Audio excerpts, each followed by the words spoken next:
My guest on the show this week is Carl Gould, a lifelong entrepreneur, business mentor, award-winning coach, and #1 best-selling author. Carl has created the farthest-reaching business mentoring organization in the world, and we're happy to have him back on the show today. Carl, welcome back to the show. Thank you for having me. It is great to see you. Appreciate it. You know, I just finished reading The 7 Stages of Small Business Success for the second time. Oh. Such a great read, and I've been telling anyone that will listen that this is a book that they must go out and get if they are interested in starting a small business, if that's their dream and their ambition, because you've made it so simple and so easy to understand. And I also read your latest book, it's Quit and Get Rich, Right. Fix It in 5. Yeah. And it was written in a interview format with your partner, Karl Gibbons. That's right. Great book, but I want to talk more about that, your second book, but let's talk a little bit about the foundation for Sure. small business adventurers that want to launch something new and fresh. What are some of the common qualities that you believe an entrepreneur needs to have? Well, especially in the beginning, you need what I call just relentless persistence. You know, if you're going to start a business, you're more than likely leaving a job. You're leaving some security somewhere, Right. and you've heard from a number of people, "Are you crazy? Have you lost your mind? Why would you do something like Right. that? You know, what are you going to do to fall back on?" And so, most people around you will try to keep you safe. Right. And so, you know, they care, so they want to try to, you know, make sure that you don't, you know, get yourself into a tough situation. So relentless persistence to pursue your passion and to really make, you know, because entrepreneurship is life without a net. And Right. you really need to make sure that you are really up for the task, because it will be the largest energy commitment you make in your life, or by far. Second thing is the ability to influence another person. Right. Because nothing happens until something gets sold, as Tom Watson told us years ago. And your ability to be able to market and sell your business, your idea, when the rest of the world still doesn't know what it's all about. You know, Right. I mean, everyone thought Uber was crazy when they first started. You know, Right. Facebook, have you lost your mind? And now, What is that? Right? Yeah, crazy. You know, Facebook. You know, no. Right. It's actually a website. And so, and you have to have the ability to market your services. You need to be able to message it in a way that differentiates yourself from the competition. And by doing that, you can influence other people to take on your mission, vision, values, and purpose. And they're willing to commit their time and energy to acting out what you have said is your goal in life. Wonderful. Now, in your book, The 7 Stages of Small Business Success, you have the separate stages really spelled out in a lot of detail. One of those stages is what's called the discovery stage, but I noticed that you wrote it as DISC, D-I-S-C, Correct. over Y. So it's, even though it's spelled discovery, it's DISC over Y. Can you explain that? Sure, thank you. Good pickup, because not everyone catches that. It's actually a formula. So DISC is a widely known psychometric or behavioral science, and the Y is the letter Y is just my way of shortening the word Y. So DISC, your behaviors over your why, meaning, you know, all the reasons why you're doing things, how you do it, why you do it, equals peak performance. And so if you have the right behaviors and you have people aligned around aligned around the strategic planning, mission, vision, values, purpose, you're going to have an unstoppable force, because everybody's moving in the same direction. They all believe in the same thing. I mean, we're here in New York 15 years ago now. Gosh, now that I think back on it, I ran the New York City Marathon. Right, it was probably one of the best run events I've ever been a part of. When just about everybody are volunteers. Right. How can you bring 2 million spectators, 50,000 runners through all 5 boroughs? It's a logistical nightmare, and it's an absolutely seamlessly run event, and it's all volunteers. And yeah, I mean, because they're aligned. And these volunteers are from all walks of life. That's right. Right. They're runners by passion and hobby, Right. but they're not professional event planners. There's Right. doctors and lawyers and blue collar and gray collar and white collar workers, but they're all there for a central purpose. And they all believe that the marathon is a transformational event. And so they've had that transformation and that experience. Now they want to pass it along to somebody else. And because they are so bought in to the idea and what the marathon is all about, they can sell it. They're willing to do whatever. They set their ego to the side and they say, you know what? It's about the runner running right down the road past me, and I'm going to do whatever I can to make sure that they have the same experience that I had. So in that discovery process for someone that is launching their own business, I hear you say that it really starts with having that vision and being very clear on what that thing is that you are very passionate about and what you're going to persuade others to buy. Yeah, you're actually absolutely right. So, and when we start any business, what we do is what our daily job, is. But where you make a difference in business is how you're doing something and why you're doing something. Okay. Meaning, how do you approach, delivering that value to the customer? Is it unique? Is it different? Is it clever? Going back to Uber, the software they use to create, the app has been around for decades. Dispatch software for taxis has been around forever. What their how was is they said, I'm not going to put it in your hand, the taxi company. I'm going to put it in their hands. So the individual person is now a taxi company, and we can, with a swipe of a finger, we now can have a whole fleet of cars at our service, at our disposal. And so you differentiate yourself on the how and the why. And if you can answer these 2 questions, you can really separate yourself from the competition. Number 1 is, what is so compelling and inspiring about your business that a client would leave their current provider and come and buy from you for a premium, pay more? Right. Second question is, what's so compelling and inspiring about you that an employee, a potential employee, would leave their geographic area, travel and work for you for less than what they make now? Wow. If you can answer those 2 questions, you've got a compelling and inspiring business. That is wonderful. And there's another stage, which is the synergy stage. Yeah. But we're going to go to break. And when we come back from break, let's segue from that synergy stage into quit and get rich and fix it in 5. All right, you got it. Stay with us. We'll be right back speaking to Carl Gould.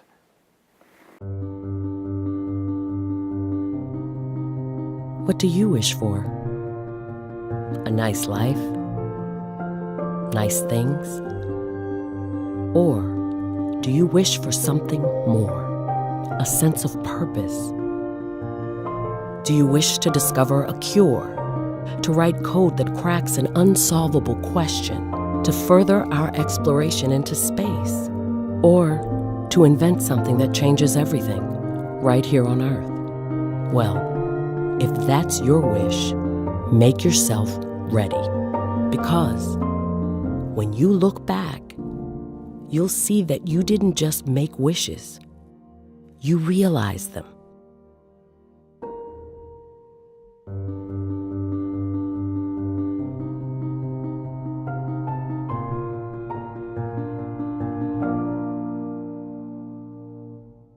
Hi everybody, Carl Gould here. I'm on the set of Legitimate Matters, and I just wanted to tell you a little bit about my friend William Parris.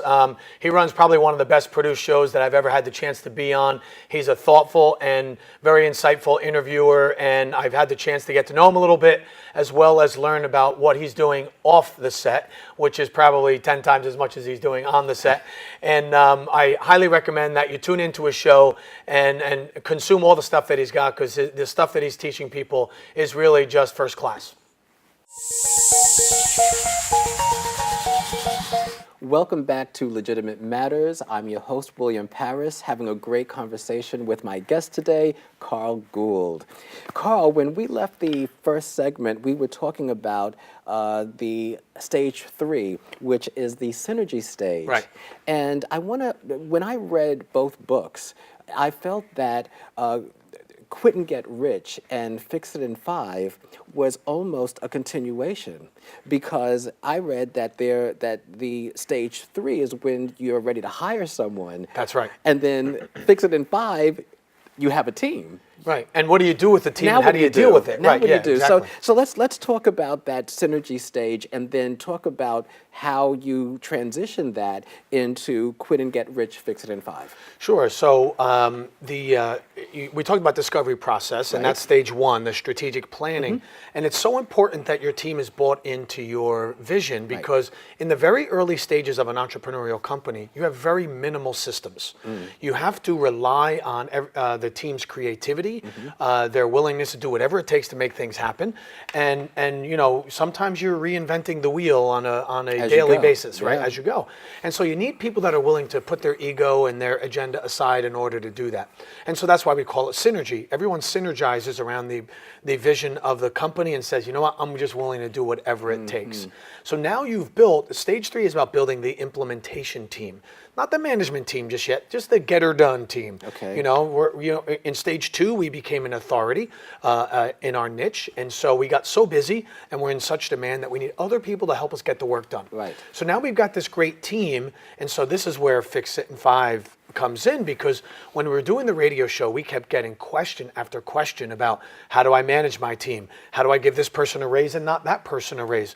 A lot of different write-in challenges about this great team that we've created. And so Fix It in 5 answers the question, can we fix that problem in 5 minutes or less? Right. Right. And so we got a variety of team management, partnership issues, which stage 3 addresses in the book. So Fix It in 5 book is the now what? I got that team, now what do I do with them? And so that was our response to the most common questions that we get. Well, what are 3 of the most common business challenges that the people that wrote in, because let's just, for the viewers, let's just clarify that you took quite a number of questions that you and Carl, or the G team, have had over a period of time, and then you had individuals that were your interviewers, which is part of the format and the writing of the book. Yeah. So now, there were some questions that were sort of common. So what were the most common challenges that, is it pronounced, do you call it BOE or B-O-E? Because it's business owner executive. You're right on. So yeah, Bo. We just say Bo for short, because if you had to write that out every time, you'd run out of space on the page.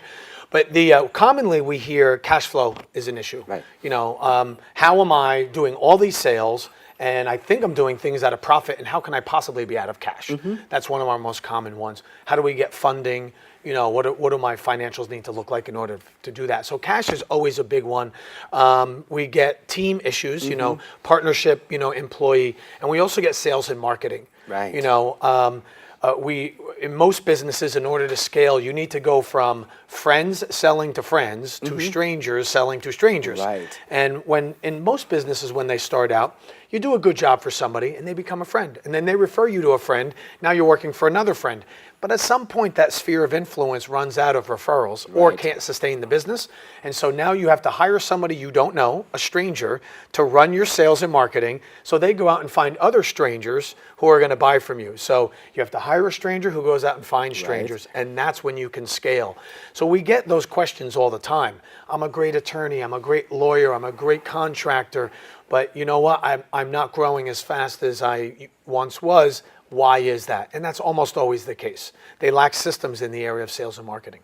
Well, I'm going to sort of rewind just a little bit, because you said that one of the challenges is financial, is just managing the finances. Yeah. And I can see that as being an issue, because many people think that if you're not an accountant, then how do you manage, especially as your business continues to grow, you have more products and more customers, and it becomes large, and we want that. But is there a simplified way of thinking about your financial plan? There is, yeah, there is, and I mean, and you have to understand finances because it's the language of business. Right. It's how we keep score. If you go to a football game, you look on the scoreboard, and it's how many touchdowns, how many field goals, how many of this.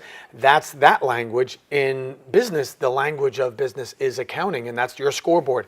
So, but you can simplify it. There's five numbers that we suggest that you really ought to know. One is your sales, right, which tells you how effective are you at taking your marketing and converting it into sales. Then your gross profit margin, which just says how good are you taking your assets and creating a product. So the people and the materials, how well are you at getting the product out and to the customer. And then your net profit margin, which means all of the ongoing overheads, right? So think of a bill you get every month. Those are the expenses, the fixed expenses that go into supporting the actual roles. So, and then there's two ratios that we like to see people track because one gives you an insight.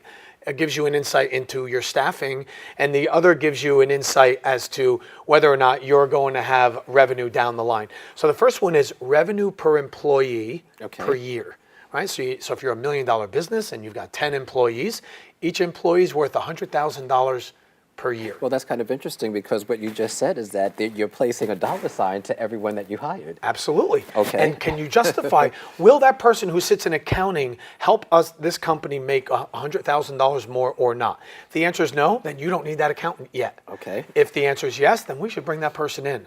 Now, if that number 100,000 goes too high, that means you're spreading your team too thin. It's time to hire another person. Okay. Right? And if it goes too low, that means you're not getting enough productivity out of the people that you have. So it's a really good number to track because it tells you how good of a team are we. Right. Right. And so, and the other one is, this one's a little bit more technical, but it's your pipeline value. Meaning, if you think of all the prospects you're talking to right now, I think I'm talking to Johnny, Joey, and Jimmy, and they say they're going to do business with us, and you take the value of a project or the contract that each one of them represents, and you say, okay, in order for me to do $1 million, I have to have a pipeline of 3 million of prospects. Right. So if I have 3 million, good chance I'm going to do $1 million. So if you can track your numbers that way, then we feel good that you've managed your finances. But now, all I've talked about so far is that the cash is in the bank. Right. What do you do with it now? So we suggest that you open multiple checking accounts. Okay. And depending on the function that particular account serves, you would use it for. So for example, for operations, you have an operating account. For marketing, you have a marketing account. For profit and taxes, you have a profit and tax account. And so and at the end of that waterfall, there's one little account for your operating expenses every day, and you have to live off of that. Okay, well, we're going to talk, I like everything that you said, and you also talked about sales and marketing as well, and there's some confusion where that's concerned. We're going to jump to break, and when we come back, let's see if we can clear that up. Legitimate Matters, William Parris, your host. We'll be right back. Hi, I'm William Parris. I am so excited about my new talk show, Legitimate Matters. My topics are inspiring, informative, and sometimes controversial. For show topics, upcoming guests, and hot topics, follow me on facebook.com/Legitimate Matters or on my YouTube channel, Legitimate Matters. Now, this show is for you because you're legitimate and you matter. Legitimate Matters. Yes, but see, you don't have a college degree. Well, no, but okay, I can. well... Wait. Before you skip over me, can you at least hear me out? No, I do not have a college degree, but I've been working 2 jobs since the age of 18. I've been doing internships while raising my little brother, and any moment that I can spare, I'm studying, just trying to better myself. Okay, I'm ready for this. Wow. I'd love to hear more. Look beyond the resume and discover new ways to develop great talent at gradsoflife.org. What if you could invest in the future? The future of kids, like a stock. Not the kind of stock that's about making money, but a stock for social change. A whole new kind of investment called Better Futures. When you invest, it helps kids go to college. Believe in us, Invest in us.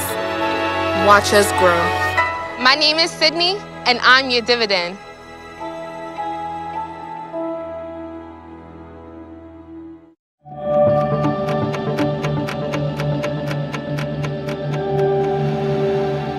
A technology plan is a collection of documents that shows you how technology supports your business. It's essentially a big view of how all of the technology is used in your business. This is anything from time tracking, invoicing, marketing tools, and even your web and mobile application wireframes and documentation. Everything that you have that's pertaining to your business where you use technology goes into a technology plan. And technology plans are designed to make sure that when you're in that situation, you have access to that information that you need. I'm sure all of us have been in a situation where an employee goes on vacation and they take all of their knowledge with them. And oftentimes when we just have to have it, we can't even reach them.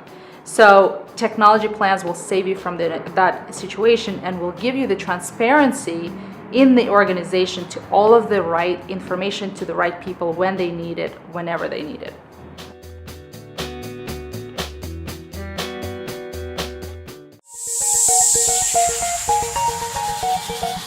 Welcome back once again to Legitimate Matters. I'm your host, William Parris, and I'm here having a great conversation about starting small businesses and being successful as an entrepreneur with my guest, Carl Gould.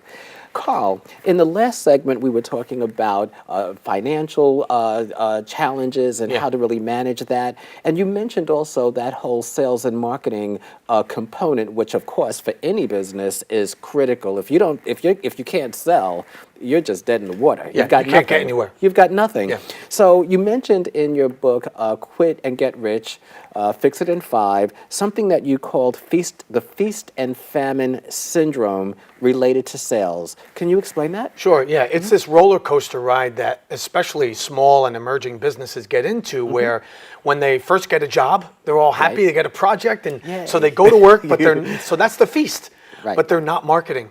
And so at some point, they finish the project and they realize, wait a minute, not only do I not have any work, I don't have any prospects. So now we're in famine. And so all of a sudden they run out and they start lead generation and trying to sell, and they get that project again. And they immerse themselves in the project, no marketing. And then they finish the project, now it's time to market again. And they get on this roller coaster. And so what every small business has to do is take advantage of the time very early on to get their marketing and lead generation systems in place, because those can never stop. You can stop anything else in business, but you cannot stop your lead generation. Otherwise, you're going to get caught in this roller coaster, and it's actually hard to get out. And would you agree that while you are developing your lead generation, you're putting together a plan that should really carry you out at least for a full year? I think the planning of that, because it takes a while to even close on business. So while you're prospecting, every prospect doesn't close. That's right. Sometimes, I mean, if you're a retail store, the sales cycle might be minutes. But if you're professional services, it could be up to a year. You're right. So if let's say your sales cycle is a year. If you are marketing in January of this year, your next January of next year is going to be good. And then if you have a good February, you have another good February in the following year. So you're right. There is a lag time between the leads and the actual revenue you get from the sale. So very, very much good pickup there. And then, once you get your sales, let's talk more about sales. There's some confusion. I've had conversations with people and they say, yeah, I'm going to work on my sales and marketing. But when they say it, I get the sense that they're viewing sales and marketing as if it's synonymous, when in actuality, they're completely two different approaches to selling. So let's talk about that. Sure. So they're both part of business development. They fall under that umbrella, but they are two totally different things. And the confusion is that some people say, I'm going to market to grow my business. Well, that's impossible. All marketing could do on its best day is generate leads. And then when leads end, then the whole sales function starts. And so some people will spend all this money on SEO or pay-per-click or social media, and they'll say, wait a minute, my business isn't growing. And then if we were to go to their website, say, look, there's people There are people clicking through all the time. Where's your sales team to pick these things up and start making the sale and having the conversation? So an easy way to think about it is it's two sides to the same coin. Marketing is the strategy Right. of the growth of the business, and sales is the actual implementation. And most companies make the mistake of building one over the other, but not having both with a clear handoff. I now have a lead, I now hand it to my sales team, and they can run with it. It's usually they'll focus on marketing or they'll focus on sales and then wonder why things aren't as consistent as they should be. Well, they tend to focus, or people, I think, naturally focus on things that they enjoy doing the most. There are some people that point. like the creative side of marketing. Oh, if I create this nice, interesting campaign. If I build it, they will come. Right, Yeah. But then when they measure, and you should be measuring your conversion rate, because your conversion rate is part of your business. So if you're not measuring if your conversion is not really keeping up with whatever you're spending on the marketing, then you have to revisit the plan. That's right. I mean, marketing gets you right to the finish line, but sales takes you across it, you know? And there has to be a good handoff, and you have to have built your sales team, or at least left enough time for you to sell in order to deal with all the leads that you are generating. So now you've got, let's say we've got the sales and marketing together, we've got our financial department, our accounting department together, but now you've got this operation. Right. Oh, and things are just moving along, but now you run into your operational issues. So now you need to have systems in place. So is there a way to keep your business running smoothly once you said, okay, well now I have my, a good accountant, or I've got a good salesperson, but that doesn't necessarily mean that the operation is still going to run smoothly, because you've got employee issues and all kinds of things. Sure. It's all of the product and service fulfillment. So now we did a good job with marketing, got the leads. Then we did a good job with sales. We converted it into a contract or an agreement. Now somebody in the back of the house, as we call it, has to fulfill that order. And in order to make that seamless, one of the things we recommend that you do is create a process map. And think of a process map like a relay race. You know, everybody has their role. They run with the baton. They hand it off to the next person. That person grabs it. They do their part. Then they hand it off again. And I often ask this question to audiences when I'm speaking with them. I'll ask them, how many people at an auto manufacturing facility build a car? And the answer is zero. Right. Nobody builds a car in there. They build their part. Their piece. Yeah, their piece of it. I'm the passenger front door guy. Bring it Right. on. I can't Right. wait, But I've never built a car. And so we like to see our clients do what we call a process map, which is a workflow chart. It's the first action is a box, and it's got a descriptor with a little arrow, and then everybody has their box and everybody has their role. Well, Carl, in the last few minutes, I just want to ask a question, which is, have you noticed, are there any particular trends that you've seen for small business? Is there like one or two that you might mention that say, well, this seems to be trending in small business just from the clients that you've worked with? Yeah, so a big trend right now is going to be pop-up retail. Okay, so the temporary store. So you see it a little bit with Halloween stores, and you see it with other retail shops, but now this is going to be all year around. Okay. And so a big trend is going to be access to Class A real estate for retail and for launches, but it's not going to be permanent. Okay. Yeah.